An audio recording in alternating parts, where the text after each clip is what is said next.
Thank you very much for that kind introduction. Obviously, by the nature of my job, I've been to all of the presidential libraries, most of them, including Nixon, more than once. Sometimes I come as director of the Carter Library. I've spoken now at Eisenhower, Truman, Ford, Carter, and now Nixon. And we'll be speaking again at the Truman Library next Tuesday. But one thing for those of you who have not visited all of the presidential libraries, you need to do that because they're all very, very interesting. A lot of them have undergone renovations recently.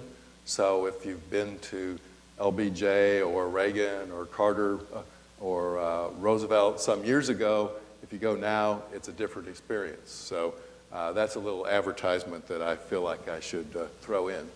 But I'm going to talk tonight about a seminal moment in American energy history, and that was President Nixon's Project Energy Independence speech. And I'm going to talk about where we've come from that speech as a nation and the role that different presidents have played. It is my view, and I think I'm a little of an outlier on this because it's not generally realized, but I believe that the 1970s was particularly significant for energy. And we've forgotten that, I think, in many respects. One reason I would give for that is that U.S. oil production peaked in 1970. You remember Colonel Drake from your history books discovered oil in Pennsylvania in 1859. And from that, for a long time, American production kept going up and going up. We basically were able to fuel the Allies during World War II.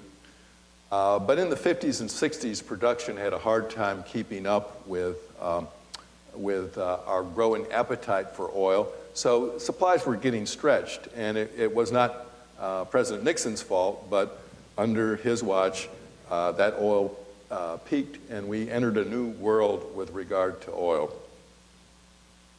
Another characteristics of the 1970s was a strong environmental thrust. 8 days after President Nixon assumed office, the Santa Barbara oil rig exploded, and we saw what at that time was the biggest oil spill in history. Again, it wasn't his fault. It happened 8 days after he was president. But it fueled even more interest. I wouldn't say it created the environmental movement, but it was an important factor. And President Nixon and his staff, particularly people like John Ehrlichman and John Whitaker, were quite knowledgeable about the environment, and it was a popular issue at the time. And I don't know if you noticed this or not, but those of you who are active at the Nixon Library should make note of it. And that is, last year, a news organization decided to survey major environmental groups, and they asked them to rank the American presidents on the environment.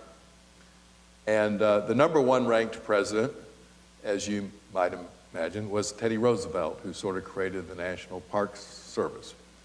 The number two president out of 44 was Richard Nixon, who created the Environmental Protection Agency, the Clean Air Act, a lot of things, the major things in environment were done by him. He signed the bills.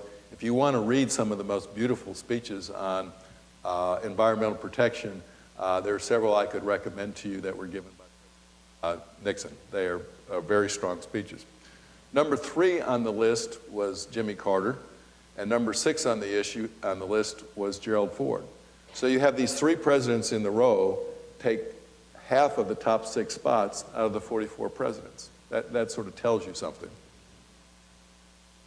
Another thing that goes on, and we'll touch on it tonight, is the Arab oil embargo, which was launched in October of 1973 and was finally ended in March of 1974. This came as a shock to the system. We were a world power. We were used to dominating the world oil market. So when the embargo occurred, even though we kind of had the means to deal with it, it wasn't the biggest cut imaginable. It did sort of send us into a panic. And if you go back and look at, I love to go back and look at the covers of Time magazines because they give you the culture of the time. And you'll see there a almost sense of national panic that this is going on. Now, if those of you who are my age or near my age, we sort of lived through this. And we have sort of foggy memories of being in gasoline lines. How many people here tonight remember being in gasoline lines? A majority. But we probably can't remember exactly what week we were in the lines. And of course, the lines came back under President Carter in 1979. So, but for people like myself, I like to know what week they occurred, and I've gone through all the data surveys of what states, I was able to get records of service stations and things like that. But because a lot of us rely on our memories, there's a lot of mythology. And among the fans of Jimmy Carter, they often say, well, he was the first president to take energy seriously. That is not true. The public and the private records show strong attention to energy by previous presidents. And I actually can go back at least as far as President Lincoln and tell you what they did. But the other myth that I try to address in my book is that there were no results from this. I don't know if anybody here watches Jon Stewart, but if you Google energy independence and Jon Stewart, you'll get a kind of a snarky piece that he did that makes fun of all the American presidents about talking about energy independence and then never doing anything about it. And my argument is that President Nixon and many of his successors actually did do something about it, and we ought to recognize that. Otherwise, we get depressed and think there's nothing we can do about anything. Now, I would argue that we don't have to rely on our memories anymore because there's a lot of information available, as Mike suggested, most of it probably at presidential libraries. But at presidential libraries, we have transcripts of meetings. Almost like we are in the room. Of course, for President Nixon, we have the tapes. And I believe I have listened to all the tapes that have been released where President Nixon talks about energy. And these are very substantial meetings, even during his first term. We now are getting more and more of the declassified cables back and forth between the United States and Saudi Arabia, the United States and Iran. There's a major Nixon official named Bill Simon, who was the star after Governor Love. His papers are at his college in Lafayette College in Pennsylvania. I spent a good week there. John West, who was Jimmy Carter's ambassador to Saudi Arabia, kept a diary, and his other papers are at the University of South Carolina. So I spent a good week there. And then I got the auto data from the AAA headquarters in Orlando. And then, of course, there's just the official data that's available and actually debunks a lot of things that are said. So I am arguing that we can construct a better understanding of this era using these materials than has been done before, because we don't have to rely on people remembering what they did a long time ago. Mike mentioned some positions I've had over my life. I would not like to have to pass a test on what I did in some of those positions 30 or 40 years ago because the memory plays tricks on you. But if I can go back and get a record that I can look at and read, and I can show you that this happened, that's a whole different ballgame. Now, what about President Nixon's speech that he gave on November 7th, 1973? This was a reaction to the embargo the month before, and as I suggested, this embargo had led to a feeling of national despair. So this was an important speech to give some sort of marching directions to the American people of what they needed to do and to build confidence that there was a path forward.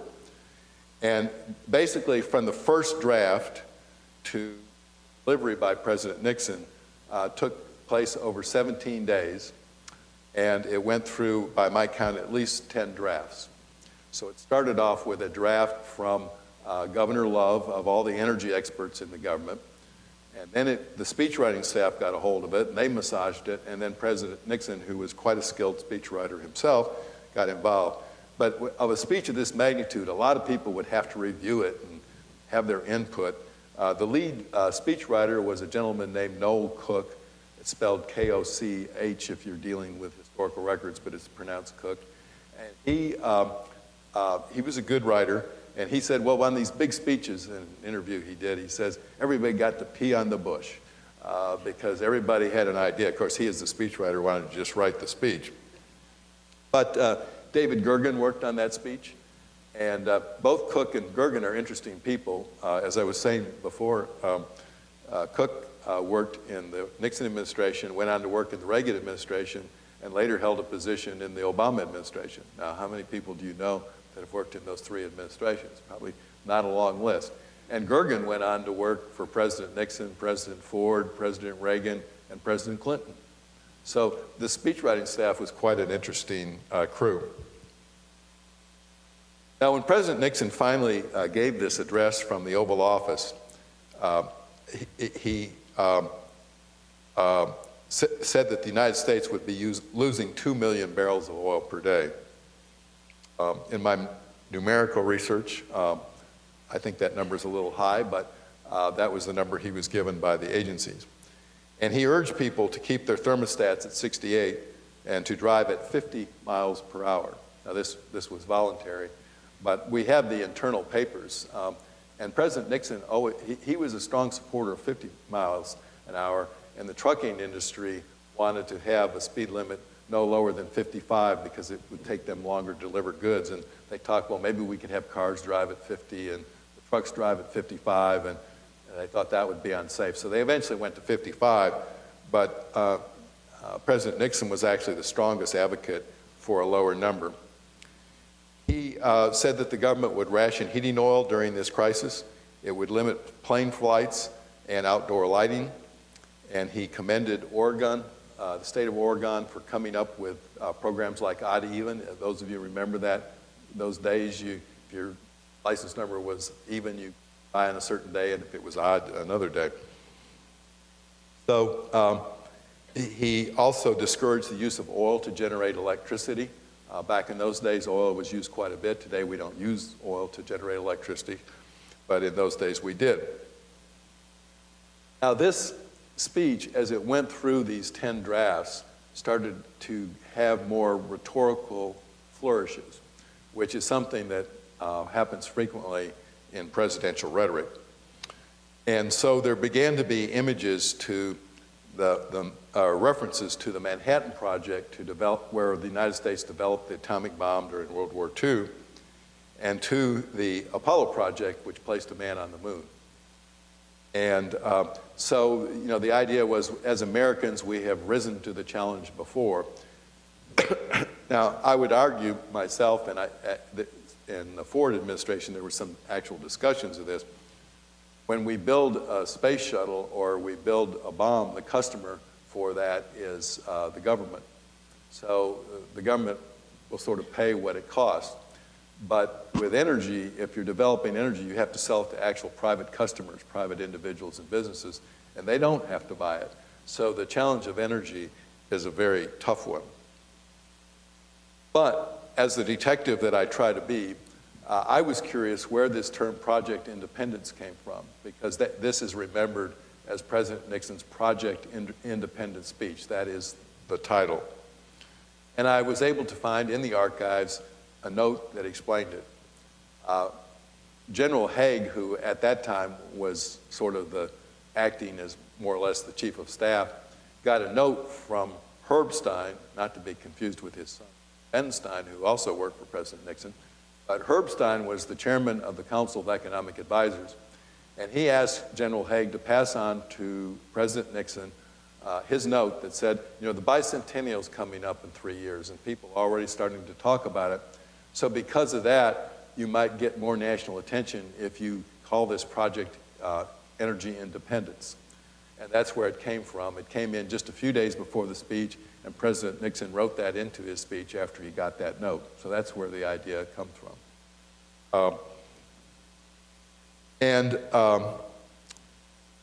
So this made the speech, in one sense, kind of grandiose, because it had this rhetoric about Apollo and Manhattan and the energy independence. And so in some sense, it's been criticized as setting all these high goals that were never achieved. And it wasn't just President Nixon, it's kind of like every president, saying, well, none of them have ever done anything about this.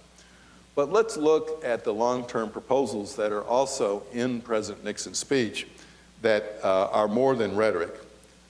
The 55-mile-an-hour speed limit eventually became permanent, a matter of law, and lasted as a legal entity until the 1990s. Enforcement kind of, you remember in the 90s, early 90s, you probably weren't driving 55, but it was still the speed limit. Another thing that he mentioned in the speech, the Alaska pipeline, doesn't get remembered very much, but there was oil in Alaska, but we couldn't get to it because we didn't have a way to deliver it. And we still have that problem with the natural gas in Alaska. And there were several ideas to do it. Most of the environmentalists and some of the people in the Nixon administration wanted to build a pipeline across Canada that would go to the Midwest. That would take a long time. It was a very long route. It'd have to get permitted. The Canadians might not allow it. Remind them of that in the Keystone debate. But the quickest way was to build a pipeline to Valdez and then have it shipped to a tanker and shipped to Alaska. And the Nixon administration pushed this through. There were several close votes, and it eventually produced 2 million barrels of oil a day.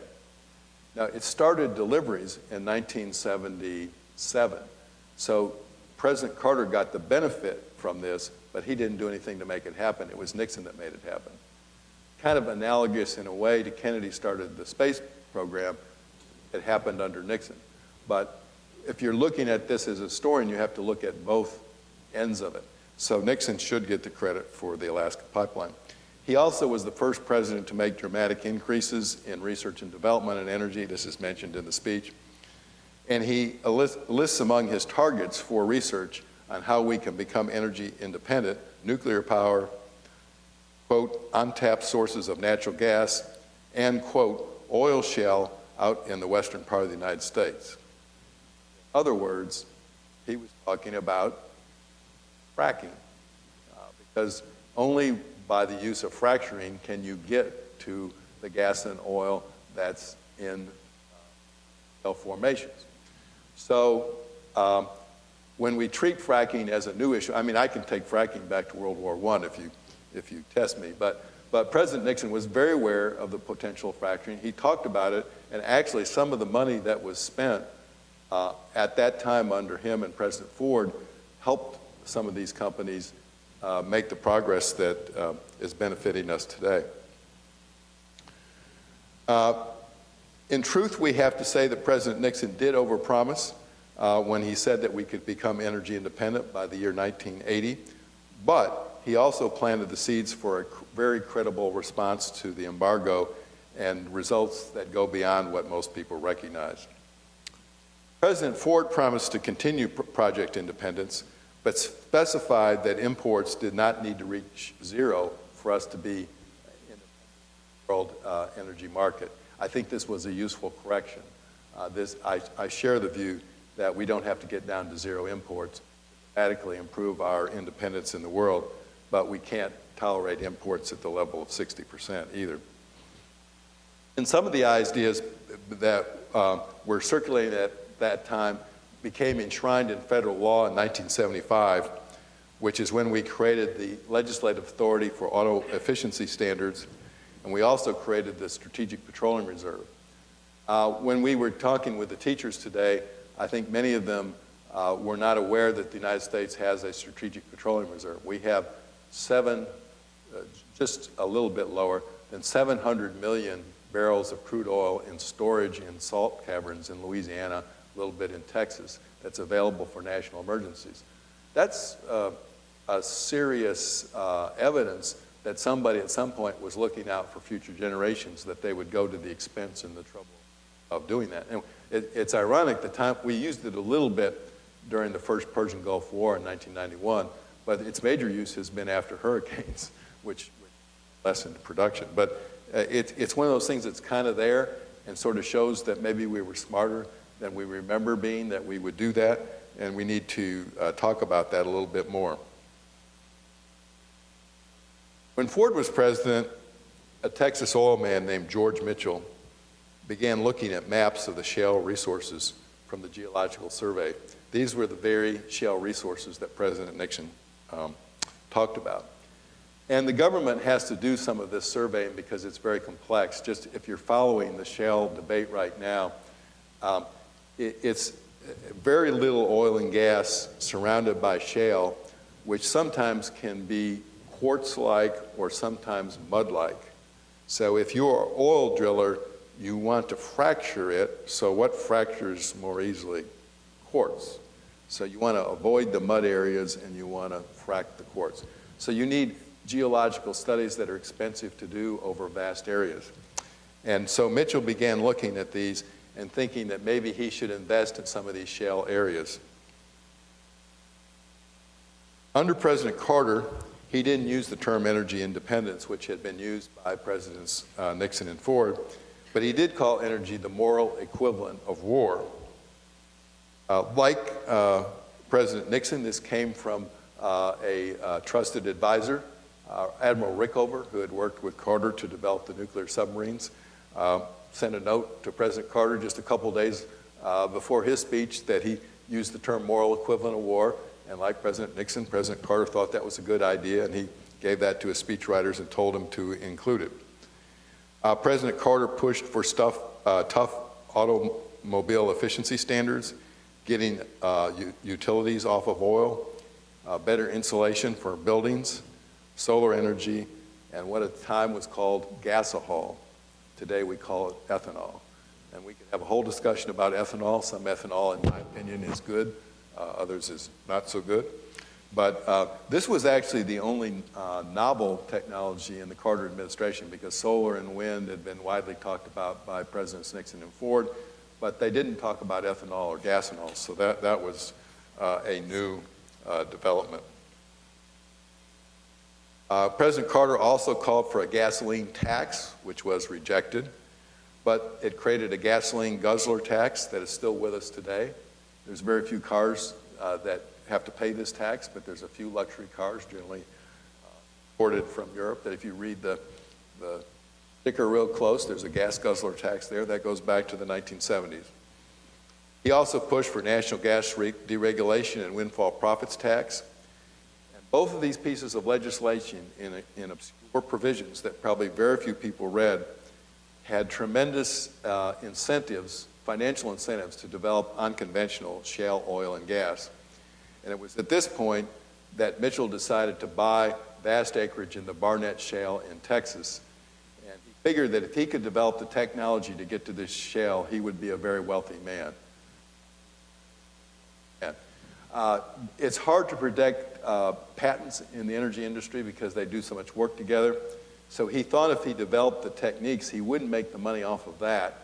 But if he had the land that wasn't very valuable when he bought it, because you couldn't get to the shale oil and gas, and then you could get to it, that land would become valuable. And it turned out he was right. Under President Reagan, we slashed the research budgets for energy, but President Reagan was a strong supporter of the Strategic Petroleum Reserve and put more oil in the reserve than any other president.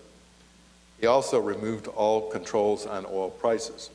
President Carter had started this process in the spring of 1979, and President Reagan completed it in office.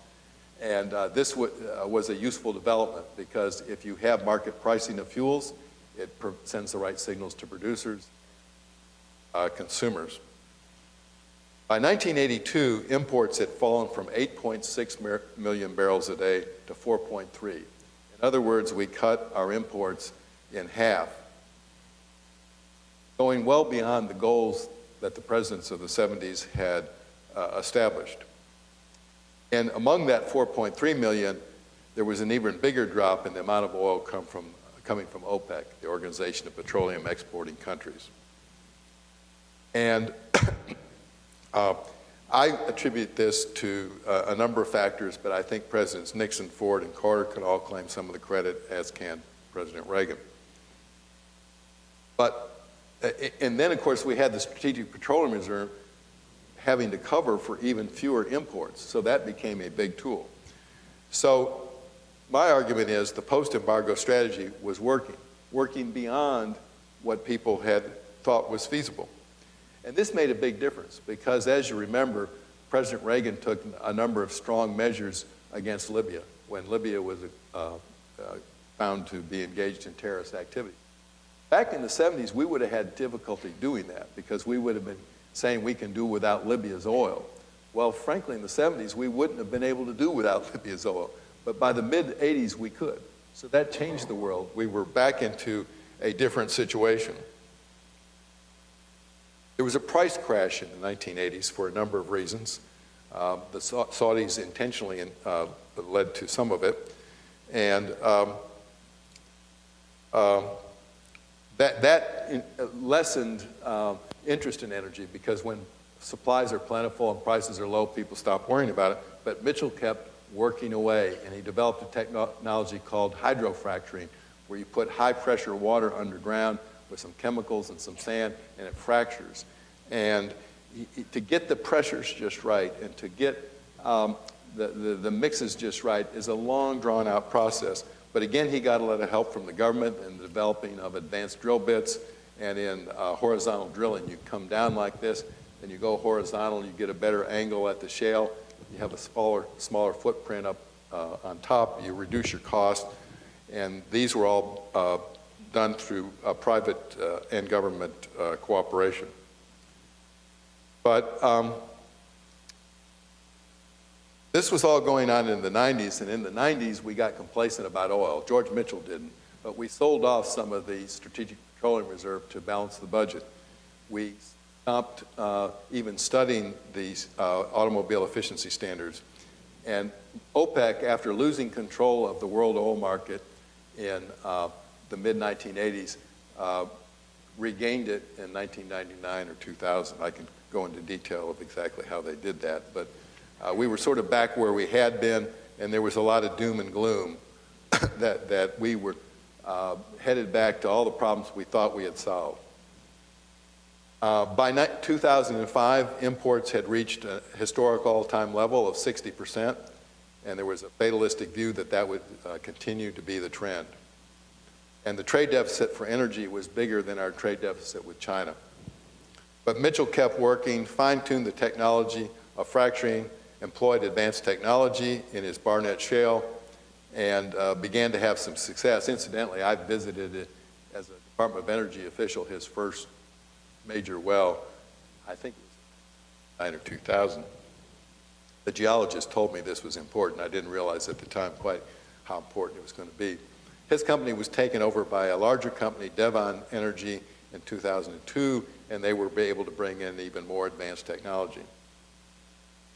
So we've now rebounded into a new stage. High prices have made a difference, and so did 9/11, and so, for some people, did climate change. Momentum was building to do more about energy. And it may not be recognized by most people, but oil use in the United States peaked in 2005. We will not reach that level ever again. Oil is going down. Now, China is still going up, so there's still an issue there. And a lot of this was driven by price.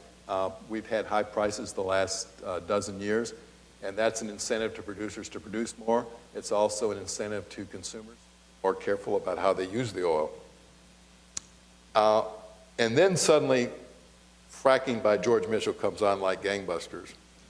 And combined with a reattention to mileage efficiency standards that were passed in the 2007 legislation and implemented by President Bush and President Obama, which is reducing demand and growth in ethanol and fracturing and drilling elsewhere, we have already, since 2005, reduced our oil imports from 60% to less than 40%.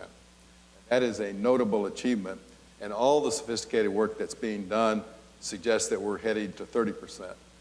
Now, for a nation over a period of, say, 10 years to go from 60% dependence on foreign oil down to 30%, that is a very notable achievement. But in this country, we never believe that we ever have any successes. We prefer to be cynical about everything. So people will probably ignore that. But the fact of the matter is, that's what the data is. This is beneficial for the economy. It gives us great leverage in boycotting Iran because we have the luxury. It's still not easy, but we can get along without Iranian oil. If we were back 12 years ago, very hard pressed to put an embargo on Iran because we would need that oil badly. But we're in a stronger position now. As it turns out, President Nixon's call for energy independence was not empty rhetoric. It led to real results. And there's a bigger lesson that we actually can address our national problems, such as energy, but other problems as well, and have some success. And we shouldn't fall into the trap of looking at all these problems as too big to solve.